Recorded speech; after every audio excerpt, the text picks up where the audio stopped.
Hello everyone, आप सबका वांगशान bubble में फिर से एक बार बहुत बहुत बहुत स्वागत है। चलिए द हाफ मून थीफ के पार्ट 60 को शुरू करते हैं। अब तक हमने देखा था ईबो और झान आपस में बातें कर रहे थे। ईबो कहता है कि हाइक्वान और झान दोनों को एक दूसरे पर बिल्कुल भरोसा नहीं है। तो झान कहता है, ठीक है, मैं एक क्रिमिनल हूँ, वो मुझ पर भरोसा नहीं करता, ये बात समझ आ सकती है। उल्टा इससे ये पता चलता है कि तुम्हारा भाई स्मार्ट है। तो ईबो कहता है, बड़े फ़क्र से कह रहे हो कि तुम जेल गए थे। जान कहता है, फ़क्र से नहीं लेकिन खुशी से कह सकता हूँ। ये मेरी ज़िंदगी की सबसे अच्छी याद है क्योंकि वहीं पर मैं तुमसे मिला। ईबो कहता है, फिर तो हमें ऑफिसर सॉन्ग को थैंक्स कहना चाहिए क्योंकि उन्होंने ही तो तुम्हें जेल में डाला था। तो जान कहता है, मैं क्यों कहूँ, उसने भी तो मुझे थैंक्स नहीं कहा उस गधे को पीटने के लिए। ईबो ने कहा, वो क्यों तुम्हें थैंक्स बोले। तो जहन ने कहा, इसी ज़रिए तो वो हाउशान से मिला ना, अब तो हम दोनों इक्वल है। पहले ये तो बताओ तुम जा कर रहे हो। तो ईबो ने कहा, ऊपर के कमरे में ऑफिसर से मिलने। जहन ने कहा, चलो दोनों साथ में चलते हैं, बस खिड़कियों से दूर रहना। वैसे क्या तुम चल सकते हो या मैं तुम्हें उठाकर ले जाऊँ। जहान ने अपनी भौहें उड़ाते हुए कहा। ईबो के मुंह से तुरंत गाली निकली। जहान हंसते हुए अपने कपड़े पहनने लगा।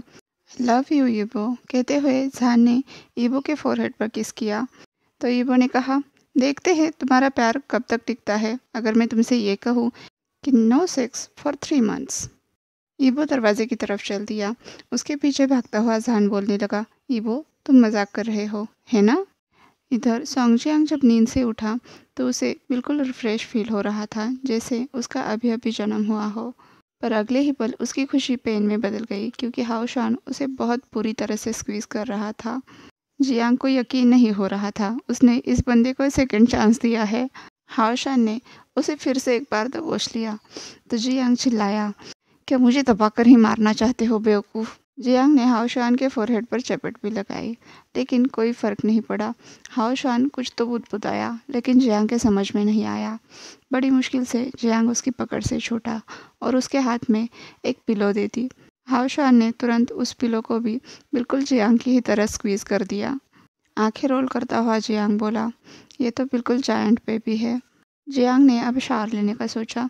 उसे पता था उसका सामान इस कमरे में नहीं है, वो तो नीचे लिविंग रूम में रखा हुआ है। अभी के लिए उसने सारे प्रोडक्ट हाओशान के इस्तेमाल कर लिए और बाथरोब पहनकर बाथरूम से बाहर आ गया। उसके दिमाग में ये बात अभी भी चल रही थी। उसने हाफ मून थीफ को नहीं पकड़ा तो उसे काम से निकाला जा सकता है। इससे बेहतर है कि वो खुद ही इस्तीफ़ा दे दे। उसने दरवाज़ा खटखटाने की आवाज़ सुनी। इससे पहले कि और ज़ोर से आवाज़ आए और हाओशान को नींद से उठाए, वो तुरंत दरवाजे की तरफ दौड़ा। दरवाज़ा खुलते ही ईबो ने पूछा, तुम्हारी तबीयत अब कैसी है, क्या तुम्हें अच्छा लग रहा है। जियांग ने उसे चुप रहने का इशारा किया और उसके साथ बाहर आ गया। ईबो आगे चला गया। उसके पीछे शाहजहान खड़ा था, जिसे देखकर जियांग ने कहा, मैं पुलिस को ये तो नहीं बता रहा कि तुम ही हाफ मून थीफ हो, लेकिन इसका मतलब ये नहीं कि तुम आगे भी चोरियां जारी रखो। जहान ने कहा, मुझे ये काम वैसे ही बंद करना पड़ेगा क्योंकि अगर मैं पकड़ा गया तो मैं ईबो को हमेशा के लिए खो दूंगा। ये थोड़ा मुश्किल होगा। पर उसकी बात काटते हुए जियांग ने कहा, मैं जानता हूँ पिछले 10 साल से तुम ये काम कर रहे थे, तुम्हें इसकी आदत पड़ चुकी थी, लेकिन फिर भी कोशिश करो कि तुम ये सब भूल सको। वैसे ही वो है ही तुम्हारी मदद के लिए, मैं और हाओशान भी तो है।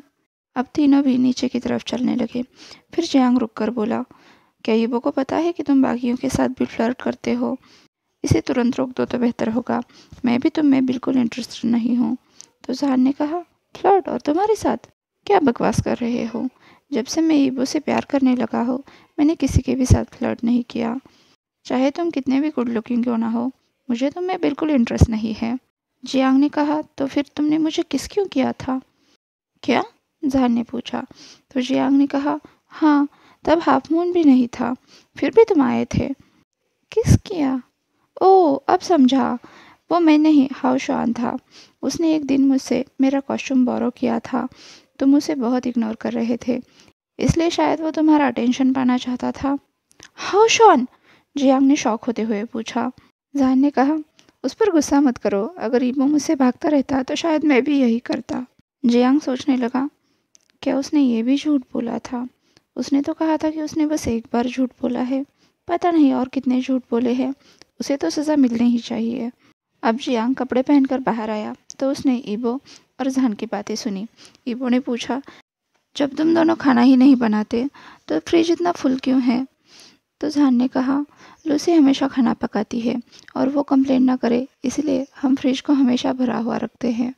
ईबो ने कहा, जानगा तुम्हें भी कुकिंग सीख लेनी चाहिए। दोबारा अगर तुमने कभी खाना ऑर्डर किया ना तो देख लेना, तुम्हारे पास पैसा है इसका मतलब ये नहीं कि तुम किसी भी चीज़ पर खर्च करो, खास करके बाहर के खाने पे। जहां ने ईबो को पीछे से हक करते हुए कहा, ठीक है मैं सीख लूँगा, पर अगर तुम सिखाओ तो ईबो ने कहा, मुझे बार बार टच करना बंद करो और कुछ काम की चीज़ करो। चलो बर्तन साफ करो। जहान पाउट करते हुए बर्तन साफ करने के लिए चला गया तो ईबो ने कहा, ठीक से साफ करो। उनकी बातें सुनकर जियांग हंसने लगा। ईबो ने कहा, ऑफिसर सॉन्ग आप हंस क्यों रहे हैं? जियांग ने कहा, तुम दोनों बिल्कुल मैरिड कपल की तरह लग रहे हो और ऐसा लग रहा है जैसे बीवी अपने हस्बैंड को डांट रही हो। उसकी बात सुनकर जहान मुस्कुराकर बर्तन घिसने लगा तो ईबो ने जियांग के पास ब्रेकफास्ट सर्व करते हुए कहा, कुछ भी इमेजिनेशन मत कीजिए वरना जहान फिर से शुरू हो जाएंगे। जियांग नाश्ता करने लगा और ईबो जहान के काम को निहारने लगा और जियांग ईबो को निहारने लगा। जियांग 2 दिन पहले और अब के ईबो में फ़र्क साफ देख पा रहा था। अब यकीनन ईबो बहुत खुश था। शायद उसका हाफ मून थीफ को ना पकड़ने का निर्णय सही था, लेकिन फिर भी वो चोरी या किडनैपिंग का साथ बिल्कुल नहीं दे सकता। जब जियांग का नाश्ता करके हो गया तो ईबो ने शाहजहान को वो प्लेट्स भी धोने के लिए कहा और जहान ने बिना कंप्लेंट किए ईबो की बात मान ली, जिसे देखकर जियांग चौंक गया। शायद वो भी हाओशुआन के साथ ये ट्रिक अपना सकता है। ऑफिसर सॉन्ग, ईबो ने जियांग को आवाज़ लगाई तो जियांग ने कहा, बस जियांग बोलो, मुझे आपसे एक मदद चाहिए। ईबो ने कहा, हाँ बोलो, जियांग ने जवाब दिया। तो ईबो ने कहा, मैं अपने भाई को बताना चाहता हूँ कि मैं सेफ और खुश हूँ। ये मैं खुद भी कर सकता था, लेकिन शायद इसमें रिस्क होगा। जियांग ने कहा, चिंता मत करो, जब मैं आज जाऊँगा तब उसे बोल दूँगा। ईबो ने उसे शुक्रिया कहा, साथ में ये भी बताया कि उसका भाई डिवोर्स लेने वाला है, तो हो सकता है वो ज़ोई के घर पर हो, जिसका एड्रेस वो बाद में उसे सेंड कर देगा। जियांग सोचने लगा, क्या इसके भाई की शादी भी उसकी मर्जी के खिलाफ हुई थी? पूरी फैमिली ही कॉम्प्लिकेटेड है।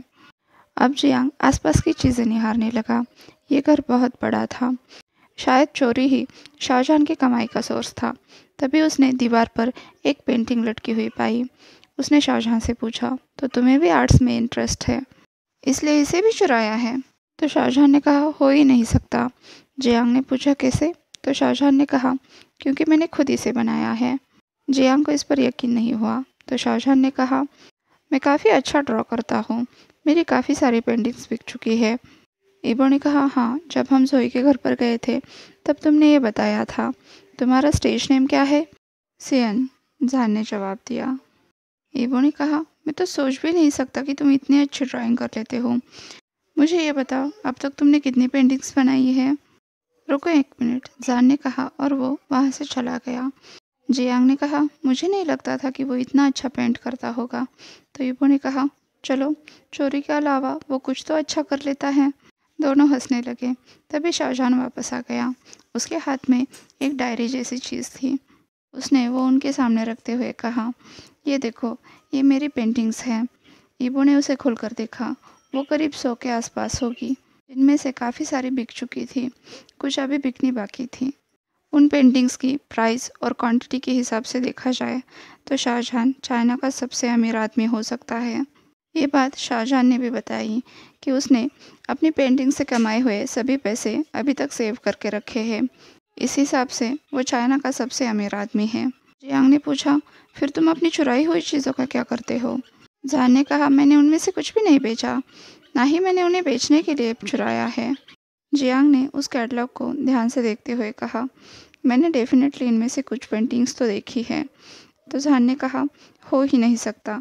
पर जैसे ही जियांग ने शाओलॉन्ग और शाओ इतिंग का नाम लिया, शाहजहान का मुस्कुराता हुआ चेहरा अचानक से फीका पड़ गया। उसने कहा, उनके साथ अब मेरा कोई संबंध नहीं है। वो दोनों तो बस एक्स एम्बेसडर्स थे, जिन्हें अपने बेटे से ज़्यादा एक मामूली झूमर प्यारा था। मैं उन्हें अपनी पेंटिंग्स बेचना बंद भी नहीं कर सकता। हो सकता है इस ज़रिए वो ये पता लगा ले कि मैं अभी भी ज़िंदा हूँ, जो मैं बिल्कुल नहीं चाहता। तभी हाओशान वहाँ पर आ गया।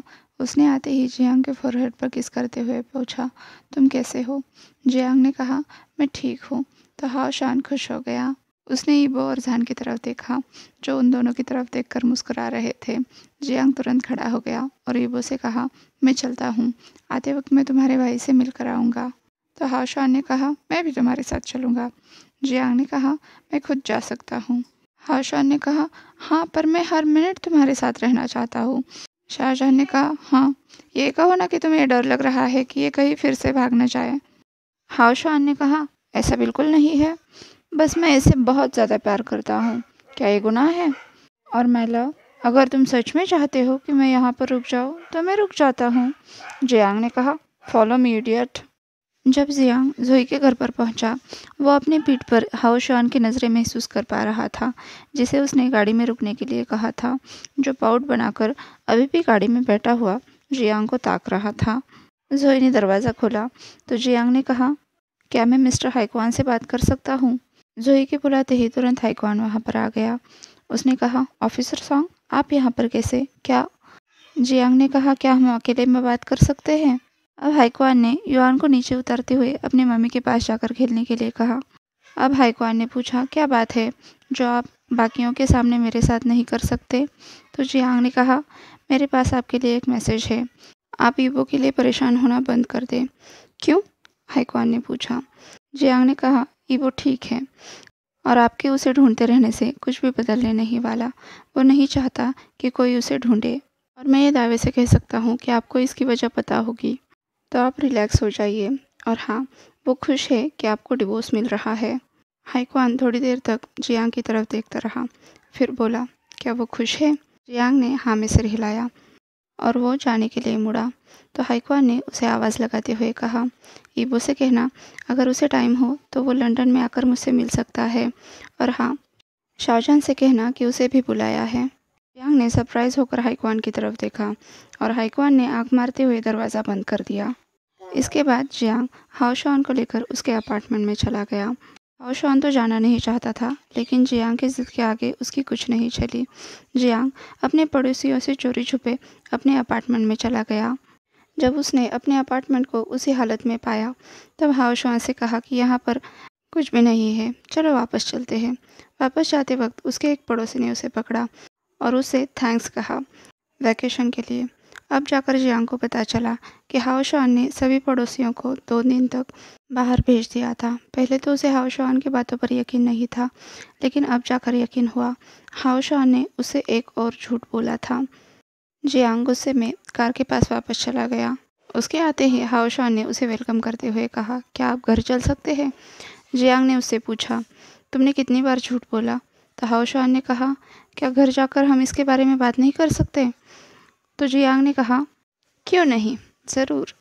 आज के लिए बस इतना ही। आपसे नेक्स्ट वीडियो में मिलती हूँ। तब तक के लिए अपना ख्याल रखिए। वीडियो पसंद आया हो तो लाइक, शेयर और सब्सक्राइब कर दीजिए। और हाँ, वांगशान बबल में खुश रहिए। Thank you.